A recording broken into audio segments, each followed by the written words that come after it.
Good morning બાળકો, કેમ છો? મજામાં છો ને? સરસ. આપણે આગળના ઇંગ્લિશના લેક્ચરની અંદર શું શીખ્યા છીએ? કક્કો, બારાક્ષરી, પછી એનિમલ્સ અને એના વોઇસ ઓફ એનિમલ, ઓકે, અને વોઇસ ઓફ બર્ડ્સ. તો આપણે એ બધું શીખી ગયા છીએ. તમને લોકોને નામ લખતા આવડે છે, A to Z ના સ્પેલિંગ આવડે છે ને બધાને? હે, સરસ. આપણે હવે ગયા વખતે એમ કીધું હતું, a hen, a dog, okay, a pig. જોયું ને આપણે? તો એ શું છે? An ox, okay, an apple. એ બધું શું છે? એ અને એન એ શું છે? હે, તો તમને લોકોને એમ થશે કે એ શું છે? તો હું તમને સમજાવું છું કે એ આર્ટિકલ છે. આર્ટિકલ શું દર્શાવે છે? કે વસ્તુ એક જ છે.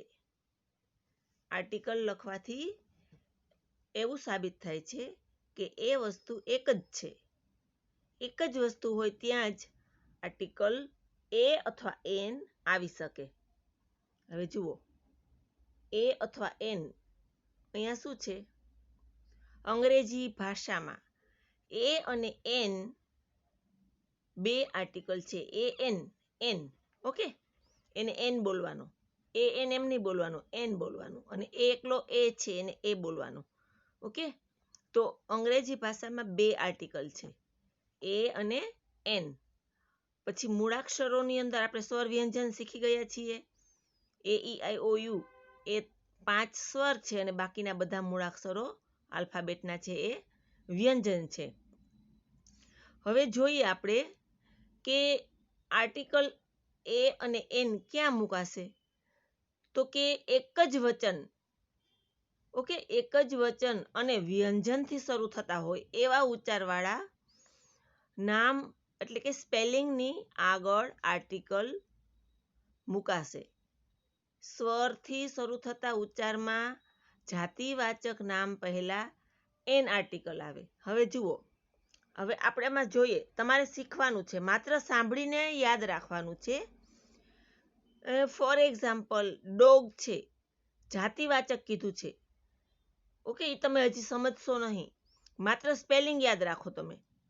કોઈ પણ માણસના નામ નહીં, કોઈ પણ જગ્યાનું નામ નહીં, માત્ર ને માત્ર સ્પેલિંગ યાદ રાખો તમે.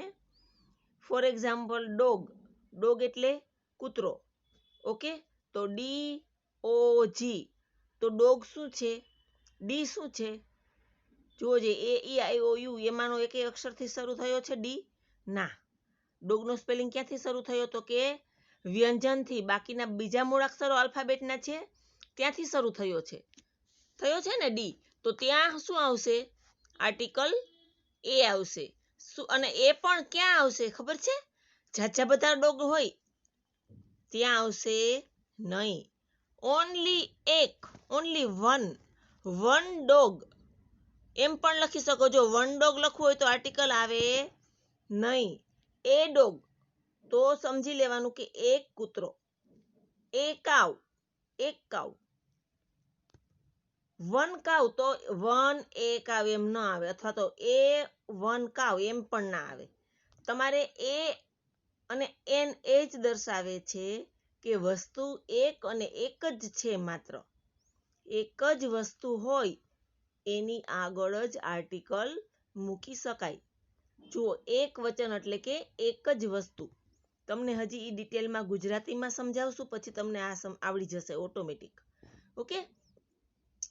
તો એ અને એન. હવે એ આર્ટિકલ તમને સમજાઈ ગયો કે કોઈ પણ વસ્તુના સ્પેલિંગ, કોઈ પણ સ્પેલિંગની શરૂઆત એ થી ઝેડ માં આલ્ફાબેટના વ્યંજનથી શરૂ થતી હોય, અથવા તો કોઈ પણ spelling A E I O you એ સ્વર સિવાયના વ્યંજનથી શરૂ થતું હોય ત્યાં આર્ટિકલ એ આવશે. અને એ ઈ આઈ ઓ યુ એ 5 સ્વરથી જે સ્પેલિંગ શરૂ થતો હશે જે શબ્દ, એની આગળ આર્ટિકલ એન મુકાશે. એન મુકાશે. શું મુકાશે? એન. સમજાઈ ગયું બધાને? હવે આપણે શીખીએ આગળ. તો આર્ટિકલ એ અને એન જુઓ. હવે એન આર્ટિકલ ક્યાં આવશે? તો કે એ ઈ આઈ ઓ યુ 5 સ્વર છે, એમાંથી કોઈ પણ એક સ્વરથી શરૂ થતો હોય, એથી શરૂ થતો હોય, ઈથી શરૂ થતો હોય, આઈથી શરૂ થતો હોય, ઓથી શરૂ થતો હોય, યુથી શરૂ થતો હોય, એવા સ્પેલિંગો હોય એની આગળ આર્ટિકલ એન લખાશે. પણ એ સ્પેલિંગ એક વચનમાં હોય તો જ, બાકી આર્ટિકલ આવે નહીં. હવે ઝાઝા બધા એપલ હોય એને એપલ્સ કહીએ, પાછળ શું આવશે? એસ લગાડાશે, એપલ્સ. તો ત્યાં એન એપલ્સ આવે નહીં. ત્યાં શું આવશે? Only apples. પણ તમારી પાસે એક જ એપલ છે તો મમ્મીને કહેવાનું આઈ હેવ એન એપલ. મારી પાસે એક એપલ છે. એનનો મતલબ એક, એનો મતલબ એક. સમજી ગયા? પણ તમારે નંબર્સમાં કહેવું હોય તો શું કહેવાનું? I have 1 Apple. એ પણ ચાલે, એમ પણ ચાલે. ઓકે. પણ આર્ટિકલ એટલે એવું સાબિત કરે છે કે કોઈ પણ એક જ વસ્તુ છે. કોઈ પણ એક જ વસ્તુ છે. ઓકે. તો આર્ટિકલ કોની સાથે એન મુકાશે? તો કે એથી શરૂ થતો હોય એવો સ્પેલિંગ. જુઓ અહીંયા છે ને, આપણે ઉદાહરણમાં એપલ આપ્યો છે, એ ડબલ પીએલ ઈ. પછી એન આર્ટિકલ બીજા કયા સ્પેલિંગ ઉપર આવ્યો? E double G, an egg છે ને, ઈથી શરૂ થતો એટલે સ્પેલિંગ ઈથી શરૂ થાય છે એટલે સ્વર છે ઈ. ત્યાર પછી I N K, ink, an ink, I N K, આઈથી શરૂ થયો ને, એન ઇંક. ત્યાર પછી જુઓ જોઈએ, owl, O W L, an owl છે ને, એન આઉલ. ઓથી શરૂ થયો, ઓ શું છે? સ્વર છે. ત્યાર પછી an umbrella, umbrella, U M B R E double L A, umbrella, an umbrella. એટલે એન અમ્બ્રેલા એનો મતલબ એન આવતો હોય ત્યાં સમજી લેવાનું કે એક જ વસ્તુ છે. કોઈ પણ નામ છે જેનો સ્પેલિંગ છે એ વસ્તુ એક જ છે. એના માટે જ એ કે એન આર્ટિકલ આગળ લખી શકાય. કોઈ પણ spelling A E I O you થી શરૂ થતો હોય એવા શબ્દની આગળ એન આર્ટિકલ આવશે. બાકીના બધા જ વ્યંજનથી શરૂ થતા શબ્દ કે સ્પેલિંગની આગળ શું આવશે? એ આર્ટિકલ આવશે. પણ એ વસ્તુ કેવી હોવી જોઈએ? એક જ હોવી જોઈએ, એક વચનમાં હોવી જોઈએ. તો જ એની આગળ આર્ટિકલ લખવાનો, બાકી ક્યાંય આર્ટિકલ લખવાનો નહીં. ફોર એક્ઝામ્પલ, તમારી પાસે બોલ છે, એ બોલ. તમારી પાસે એક કરતા 2 જ બોલ છે, અથવા એક કરતા 10 બોલ છે, વધારે બોલ છે, તો શું લખવાનું? એ બોલ્સ કે એ 2 બોલ કે એવું નહીં લખવાનું. તો માત્ર ને માત્ર એમ જ લખાશે 2 બોલ્સ. સમજી ગયા? અથવા તો બોલ્સ. બોલ્સનો મતલબ એવો થયો કે તમારી પાસે ઝાઝા બોલ છે, એક નથી, એકથી તો વધારે છે, 2 હોઈ શકે કે 2 થી વધારે હોઈ શકે. પણ માત્ર ને માત્ર એક જ બોલ હોય ત્યાં તો તમારે એ આર્ટિકલ આગળ લખવાનો. પણ 1 થી વધારે, 2 કે 2 થી વધારે હોય તો તમારે આર્ટિકલ લખાય નહીં. પાછળ તમારે એસ કે ઈએસ લગાડીને બહુવચન કરી શકાય. ઓકે. બહુવચન એટલે એ 2 કે 2 થી વધારે વસ્તુ કે વ્યક્તિને એસ કે ઈએસ લગાડવાથી બહુવચન બને છે. અને એ બહુવચન એટલે શું? તો કે 2 કે 2 થી વસ્તુ હોય એને બહુવચન કહેવાય છે. એક કરતા વધારે ટૂંકમાં. ઓકે. તો ત્યાં એક જ વસ્તુ આગળ એ આવશે. તો તમને સમજાઈ ગયું? એ બોલ, એ હેન, એ pen, A duck, A C, A cap. તો આ બધા સ્પેલિંગ ક્યાંથી શરૂ થયા છે? જુઓ, આમાં એક સ્વર આવે છે ક્યાંય? બોલ તો એ બી થી શરૂ થયો, હેન તો એચ થી શરૂ થઈ, પી પેન તો પી થી શરૂ થયો, ડક તો ડી થી શરૂ થયો, કેપ તો સી થી શરૂ થયો.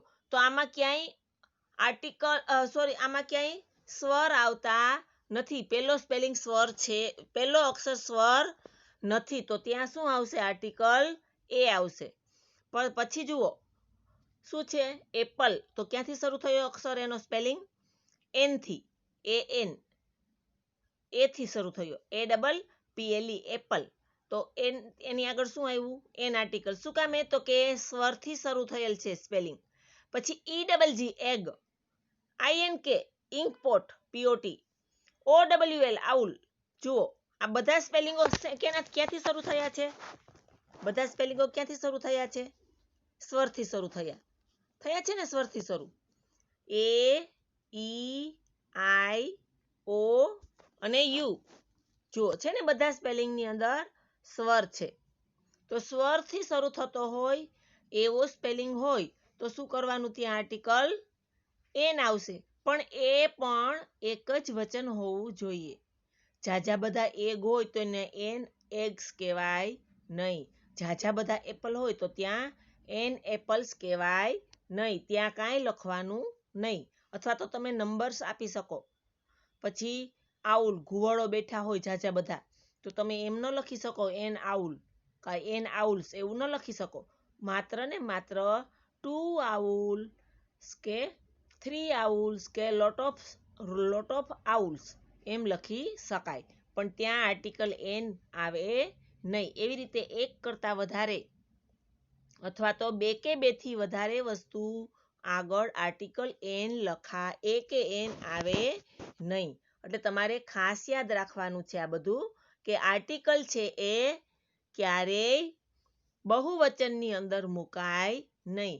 ઓન્લી એક વચનમાં જ આર્ટિકલ એ કે એન લખી શકાય. ઓકે, તો ત્યાર પછી આપણે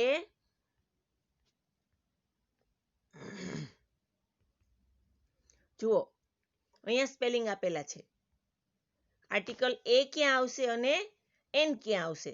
ઓકે, તો તમને હવે ખ્યાલ આવી ગયો હશે કે કયો સ્પેલિંગ સ્વર અને કયો સ્પેલિંગ વ્યંજનથી શરૂ થાય છે. સ્વરથી શરૂ થતા સ્પેલિંગ આગળ એન આર્ટિકલ આવશે અને વ્યંજનથી શરૂ થતા સ્પેલિંગ આગળ એ આર્ટિકલ આવશે. તો આપણે બધા એક વખત વાંચી લઈએ. ઓકે, તો એ ટેબલ,